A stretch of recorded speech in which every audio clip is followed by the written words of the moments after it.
বিগত ফ্যাসিবাদের সময় উত্তরবঙ্গের প্রতি যে বৈষম্য হয়েছে, আমি স্পষ্টভাবে বলতে চাই অন্তর্বর্তীকালীন সরকার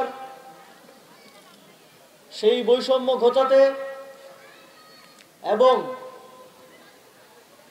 সারা দেশে অন্যান্য জায়গায় যেভাবে উন্নয়ন কার্যক্রম হয়েছে ঠিক একইভাবে যাতে রংপুর বিভাগ, রাজশাহী বিভাগ সহ উত্তরবঙ্গে উন্নয়ন কার্যক্রম হয় সেটা নিশ্চিত করার জন্য কাজ করবে।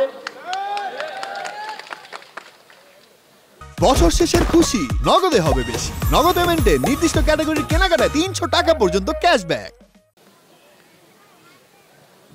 এই অঞ্চল বাংলাদেশের অত্যন্ত উর্বর এবং কৃষি উৎপাদনের ক্ষেত্রে অগ্রগামী একটি অঞ্চল। আমি যে পরিসংখ্যানগুলো দেখছিলাম বিভিন্ন উপজেলায়, এই অঞ্চলের অধিকাংশ জায়গাতেই প্রায় উৎপাদনের ৬০ থেকে ৭০% ঊর্ধ্বৃত্ত থাকে, যেটা দিয়ে বাংলাদেশের অন্যান্য অঞ্চলে যেখানে ঘাটতি আছে সেখানকার মানুষ কৃষি পণ্য, খাওয়ার পণ্য পেয়ে থাকে। সেই জায়গা থেকে কৃষি ভিত্তিক শিল্পের বিস্তারে এই অঞ্চলে কাজ করার অনেক সুযোগ আছে। কৃষিভিত্তিক শিল্পের বিকাশে অন্তর্বর্তীকালীন সরকার ইতিমধ্যেই আপনারা জানেন সুগার মিলগুলো চালু করার সিদ্ধান্ত নিয়েছে। টেক্সটাইল মিলগুলো চালু করার বিষয়েও আমি শিল্প উপদেষ্টার সাথে কথা বলবো। শিল্পের বিকাশ ছাড়া অর্থনৈতিক প্রবাহ এবং উন্নয়ন অসম্ভব। সুতরাং উত্তরবঙ্গে যেন শিল্পের বিকাশ করা সম্ভব হয়, উত্তরবঙ্গের যে স্থলবন্দর আছে সেটাকে আরো শক্তিশালীকরণের উদ্দেশ্যে আমি সরকারের সংশ্লিষ্ট মন্ত্রণালয়গুলোর সাথে অবশ্যই আলোচনা করব। আপনারা জানেন এই অন্তর্বর্তীকালীন সরকারের একটা অন্যতম এজেন্ডা হচ্ছে সংস্কার।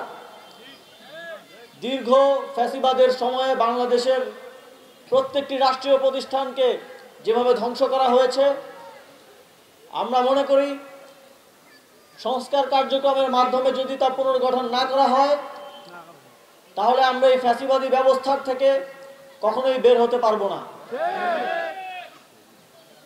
জুলাই গণঅভ্যুত্থানে যে কারণে আমাদের এত ভাই ছাত্র জনতা শহীদ হলো, আহত অবস্থায় এখনো অনেকে হাসপাতালের বেডে কাতরাচ্ছে,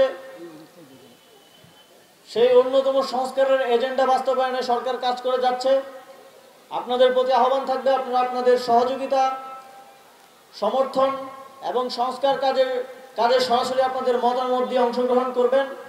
আমরা আগামীর বাংলাদেশকে ঠিক আপনারা যেভাবে চান, জনগণ যেমন বাংলাদেশ চায় সেরকম একটি বাংলাদেশ গড়ে দিয়ে যেতে চাই।